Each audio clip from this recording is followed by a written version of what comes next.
လက်ရှိအခုမြောက်ဦးစီးဌာနရဲ့အခုဥပဒေတစ်ခုကြောင့်ကလောမှာကအင်ဂျင်နီယာအနေထားတွေဘယ်လိုရှိလဲဆိုပြီးတော့ကျွန်တော်ကိုမိတ်ဆွေရဖုန်းလန်းလန်းဆက်ပြီးတော့မေးချတဲ့သူတွေကတွေ့တဲ့မိတ်ဆွေတိုင်းနီးပါးကလန်းလန်းမေးချတဲ့မိခွန်းတွေအတွက်ပေါ့နော်ကျွန်တော်ဒီဗီဒီယိုတိုလေးကနေကျွန်တော်ရဲ့အမြင်အတိုင်းကိုကျွန်တော်ရဲ့အတွေ့အကြုံအတိုင်းကို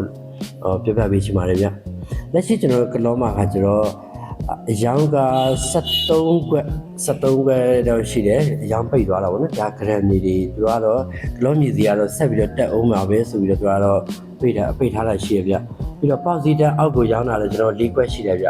ဒါကျွန်တော်သူတို့လည်းဒီတိုင်းမှငွေလိုတာပေါ့နော်အဲ့လိုပုံစံနဲ့သူတို့ငွေပေါ်တဲ့အနေနဲ့သူတို့ရောင်းတာတွေရှိတယ်ကျွန်တော်အမြင်အရပြောမယ်ဆိုရင်တော့ကလောရဲ့ဈေးကတော်ရုံကျတော့မဲ့ထဲမှာပါမယ်လို့ကျွန်တော်မထင်ဘူးဗျဘာလို့ဆိုတူရစ်ဇင်မြို့လည်းဖြစ်နေတယ်လာတလောက်ဧည့်သည်တွေကဟိုတယ်မလုံလောက်တာတွေစားတော့ဆိုင်မလုံလောက်တာတွေကိစ္စတွေအများကြီးဖြစ်နေတဲ့ကလောမျိုးမှာပေါ့နော်အရင်ကတည်းကဖြစ်နေတဲ့အနေအထားတစ်ခုရှိနေတော့မြေစည်းတွေကတော့အတိုင်းအတာတစ်ခုပြီးသွားမယ်ဆိုရင်မြေစည်းတွေထပ်ပြီးတော့တက်အောင်မယ်လို့ကျွန်တော်ရဲ့အမြင်ကတော့အဲ့လိုရှိပါတယ်ဗျနောက်ပြီးတော့ဂုဏ်ယူစွာနဲ့တစ်ချက်လေးပြောပြရစီခင်ဗျကျွန်တော်တို့ရဲ့အမှုအတိုင်းပေါက်ဈေးမှန်လို့ခိုင်မာစီအောင်တော့မကလိုအပ်ရင်ပြန်ရောင်းပေးဖို့ပါအာမခံပါတယ်ဆိုတော့ကျွန်တော်တို့ရပါနော်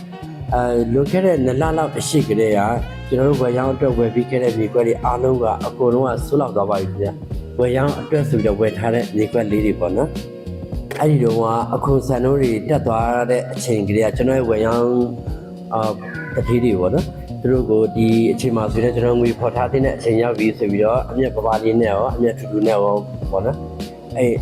ကျွန်တော်တကယ်နေမဲ့သူရတကယ်လုပ်ငန်းလုပ်မဲ့သူတွေကိုကျွန်တော်တခါတည်းအခုလုံးဆိုလာဖြစ်သွားပါပြီအခုလုံးရောင်းပြီးသွားပါပြီခုလက်ရှိအနေထားမှာတော့သူတို့ကတော့ငွေကင်ထားတော့အင်ဂျင်နီယာနဲ့ပတ်သက်ပြီးတော့အရင်စိတ်ပူစရာမလိုနေဘူးပေါ့ဗျနောက်ပြီးတော့မိတ်ဆွေတို့ဘက်ကရောအခြေအနေဘယ်လိုရှိလဲဆိုဘယ်လိုမျိုးမြင်ထားလဲအတွေ့အကြုံအရာပေါ့နော်အဆင်ပြေတဲ့စင် comment မှာဝင်ရောက်ပြီးတော့ဆွေးနွေးပေးခဲ့ပါဦးဗျကျေးဇူးတင်ပါတယ်ဗျ